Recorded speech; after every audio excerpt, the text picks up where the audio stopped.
Anyway, so the question is, so Patton Oswalt, right? He was talking about the road, Mad Max, the Road Warrior, right? That kind of dystopian thing. Yeah. He loves that movie apparently. Yeah. He's like, if I was in that situation, I would be like this little rape toy that that they would use as incentive, for the to go get stuff, like to go to go get things accomplished, like finding fuel and By the way, all that is kind what of you're stuff. telling me now related to Israelis being docile or not, or is that just like yes? Yeah. Okay, fine. No. It's very related, right? Okay. So basically, Patton Oswalt was describing himself. He goes, I would be like strapped to some kind of gate where whenever one of the bad guys accomplishes something that the boss set him out for, his reward is to rape me. That is right? He's a very sick man, this guy. He's a very, very, very sick man. And then he said something like, my, at some point, my ass would turn, it would have like, it would feel like a bag of circus peanuts, right? so I know, it's very, very graphic, very, very graphic, very crazy. And he goes, I wouldn't feel anything anymore. I wouldn't feel anything, and I'd be just, and here's the point. Here's the point of this horrible, example. Yes. Right, the muscle, right. So he's like, he had this thing. He goes, I don't care anymore. You go ahead, do what you want. Like he was explaining that attitude. You think that that's Israelis? I don't think so. I think that's the whole world. That's the whole world, but I think Israelis. I'll tell you something. This is something I told my friend. Israelis. Three shots. Listen. That's what you are. You're the sad boy. You're the sad. You're the sad. One thing what they knew that they had to take two as like a compriact, as like a combination. That was already. It wasn't like one. Oh, you got to take two. They were like, okay, you got to take two because that's the protocol. The third was already Delta came out, so everybody's like, oh, the third. We need the third. The deaths are up, supposedly, allegedly. Cases are up, supposedly, allegedly. This is what we're feeding to you in the media. And now people, boosters. But now that we're supposed to get out of this and deaths are down and all this kind of stuff, and now they're saying we're going for the kids who have, like your brother said, point I'm sure the infinitesimal, I don't know, you have a better chance of literally dying in a car accident in Israel than your kid getting COVID and then giving it to you and then you has shalom, nifter. Like, dude, it's similar to the chances of getting struck by lightning. Dude, I'm telling you, twice at the same freaking place. So, like, I think at that point, Israelis, they do everything with zrizus. They take decisions in the affirmative with zrizus, and then when they realize the jig is up, when they do, and then they analyze when they after nashani dialud, first they do, and then they analyze what they did, and after they analyze, they with zrizus close, and then like it's like a company. The company fails, and then the next morning they wake up and they start a new company or whatever. They like dust themselves off, and they don't think about the previous what's it called? Okay, big deal that failed. On to the next thing. So I think they do everything with they're doing it with resource now. I think. So here's why I'm not excited about that scenario at all. Okay.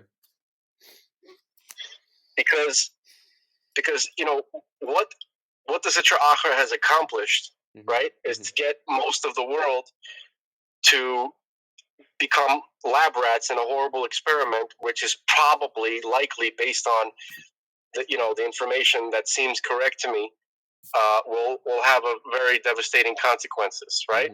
So which basically puts God in a situation where essentially he has to bring the Mashiach just to save humanity from this. You understand? Yeah. Now, if these dummies all of a sudden start waking up, right, and saying, "Oh, yeah, now we got to do something about it," then that puts the situation that, where God might say, "Oh, I guess okay, all right, fine, I'll give him another chance." But that's the process to of do something. That's the process. Wait, let me finish the thought. No, let me finish the thought. Okay. You begin arguing with the thought before it's finished. Fine, sorry. Apologies. So basically, if we're hopeless, right? Which if you had the correct understanding of what is really happening, people should be hopeless. They'd be like, "Oh, we are fucked. We fucked up royally because we put faith in man." Yeah, even the people who took this stuff they say like, "Oh, okay, malasot," like I'm just caution to the caution to the wind. What do we know, Right.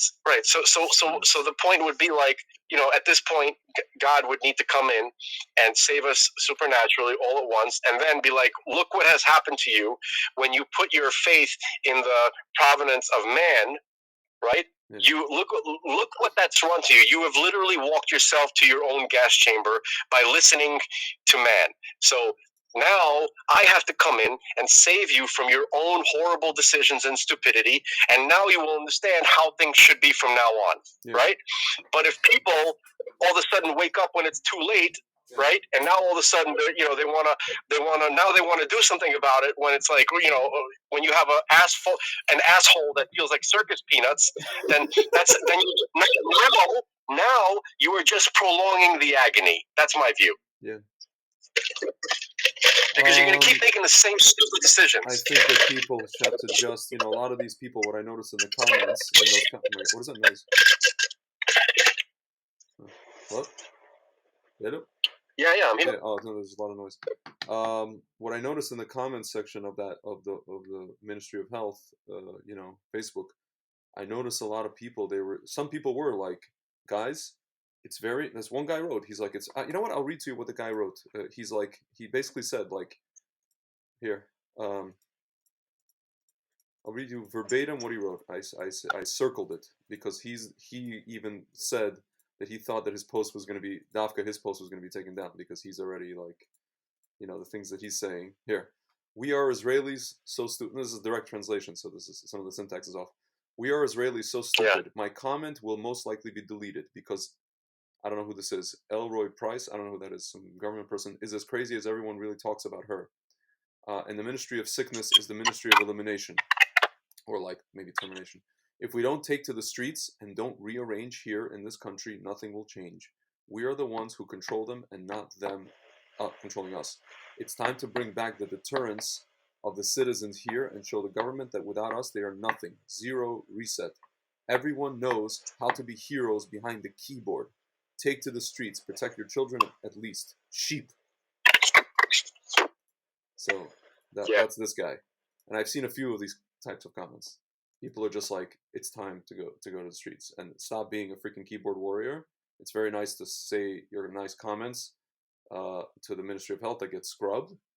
And like you said, sit with your backside with popcorn, whatever. What did you say? Peanuts inside? Circus, like a bag of circus peanuts. Yes, it's like elaborate description. But it's very nice to do that. That doesn't do anything. And Ayelet Shaked and this freaking Nitzan Horowitz and Bennett don't give a damn when you do that. But they do give a damn if, like, I don't know, even like 2 million people or 1 million people go to the key cars. They block all the traffic circles on every freaking road in Israel, especially on the roads to like between Yerushalayim and Tel Aviv, to basically the high techs. People can't get to work, to the center. So that would work. You know what I'm saying? That is completely, I think, the wrong recommendation. Can I tell you what I think okay. would probably be something that would accomplish something? You have to look.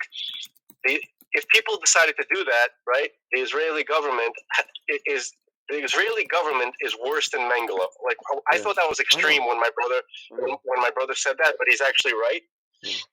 And about that, and it's very upsetting, obviously. So they would use their weapons on the people. Like, they would test like crowd dispersion technology on the Israeli public, no problem. They would send they have these like beams that they can send. Mossad has a lot of stuff. Mossad, what is it? Right. 8200 has a lot of stuff. Right, but it's okay. But who's going to deploy it? It's going to be the soldiers, right? So what you need to do is somehow reach the heart and the mind specifically of the soldiers who are going to be sent to do this against the public. Can I tell you something? Can I tell you something about speaking of soldiers? A lot of these soldiers are not happy because some of them, there's like stories of these soldiers being woken up at like, middle of freaking night to basically, without their consent to jab them. It's one thing like here in America, they're giving them advance notice of a few months. Okay, you guys have until this date. If you're in the army, whatever it is in America, to jab, or you're gonna be discharged, or whatever it is.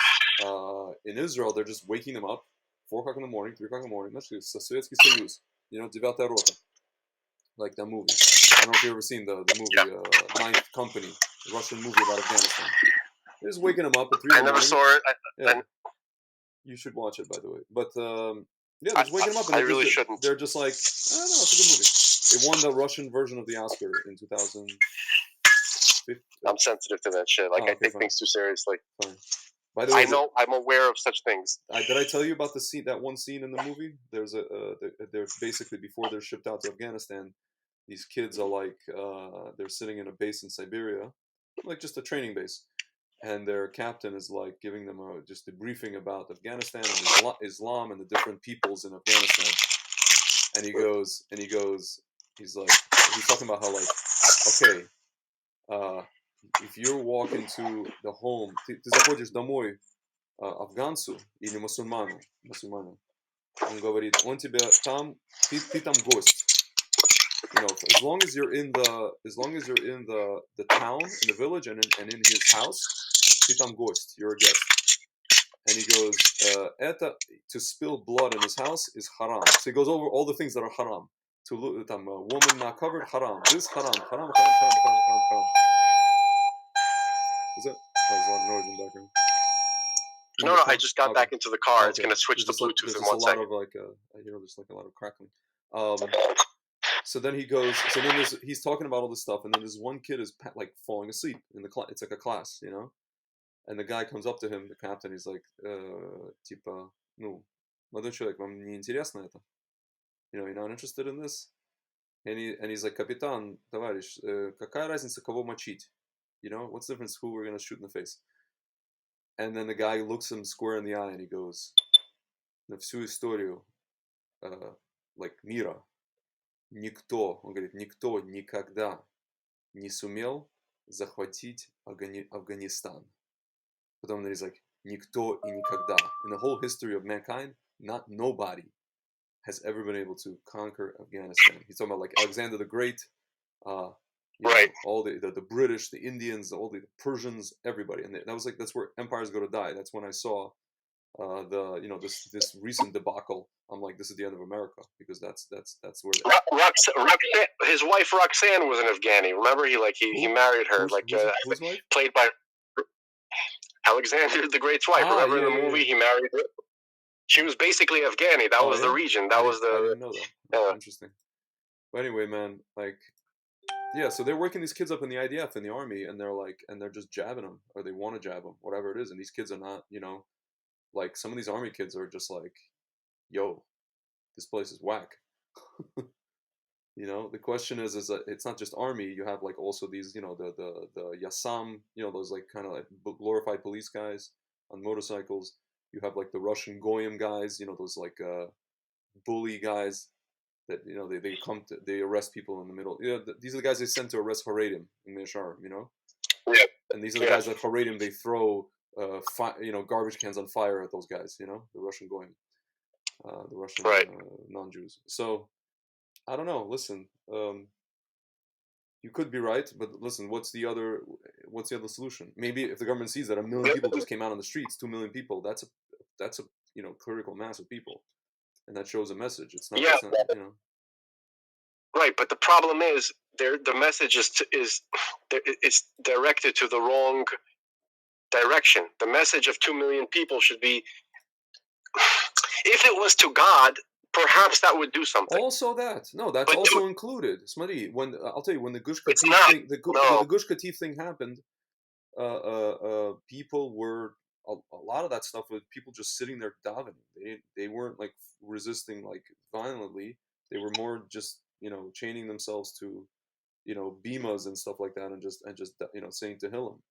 Most of the people here, dude, there's a lot of Masorti with, these, like, Sephardi Masorti people in Israel, millions of people who believe in Hashem. They're not, like, frum in the classical sense with a kippah, but they believe in Hashem. And I think that these people are, like, ripe for religious revival. Like, these people go, like, dude, every day for 30 days, Elul, they'll go every single freaking day to slichot. Ashkenazim go one day or 2 days, whatever. These people go every day. These Masorti people, not from people, not just from people. No, I understand, but okay, look. Remember, there was a I think a year ago, there was like this thing that was organized where the entire world would on the same in the same moment. They did this a few times. No, there's a bunch of times every no, so often.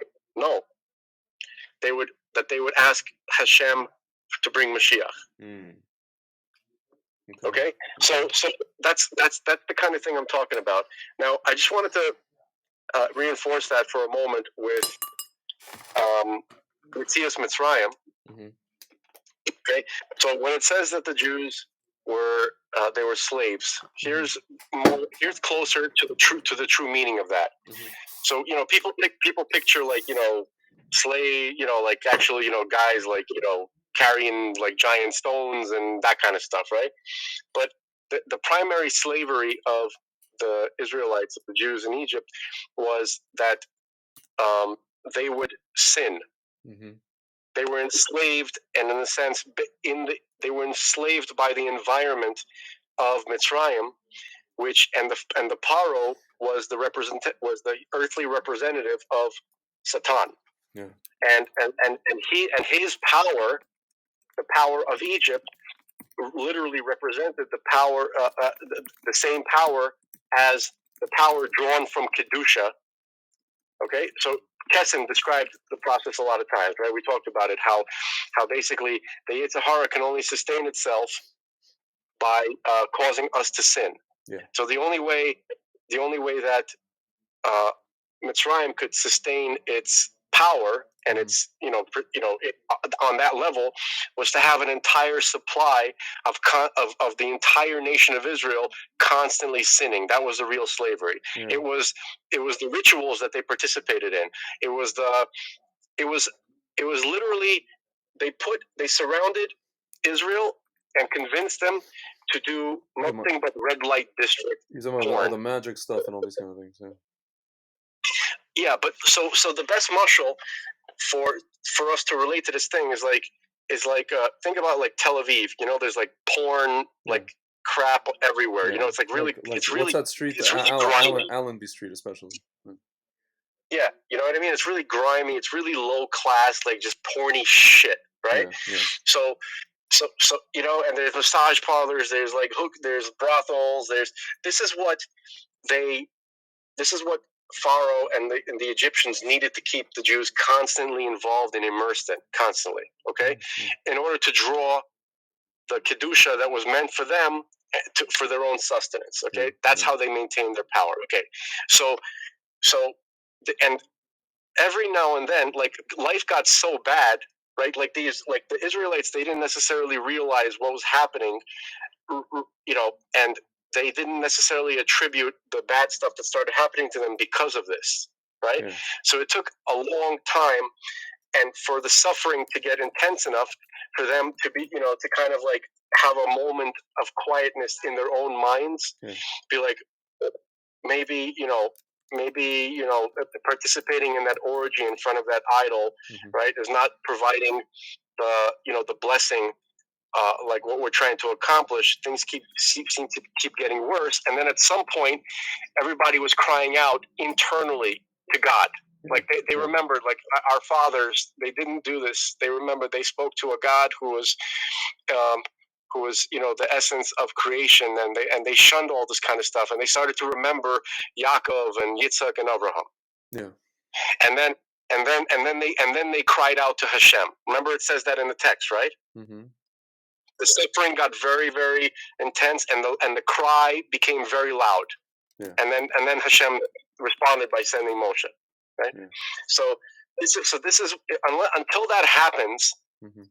Right. As long as people start, by trying to march against the government, by trying to to send the message to the government, there's just doing the same shit. You're still just worshiping, doing the same idolatrous ritual. That there's no difference. Mm-hmm. Yeah. Okay? Yeah. Go to the streets and cry out to Hashem. Yeah. That's different. So no, so they can cry to Hashem. I think the Mashiach part comes eventually, comes later. But I think the first thing has to just be on a basic level, just to Hashem. Yeah. Cry to Hashem, and not like in some kind of like way which can be denied. If you have the masses of people actually addressing God directly, correct, unembarrassed, correct, desperately. Correct. Yeah. Correct. I think they will. I think they are already. I really think they do. They are. At least the Sephardim are. You know. I hope so. I think they are.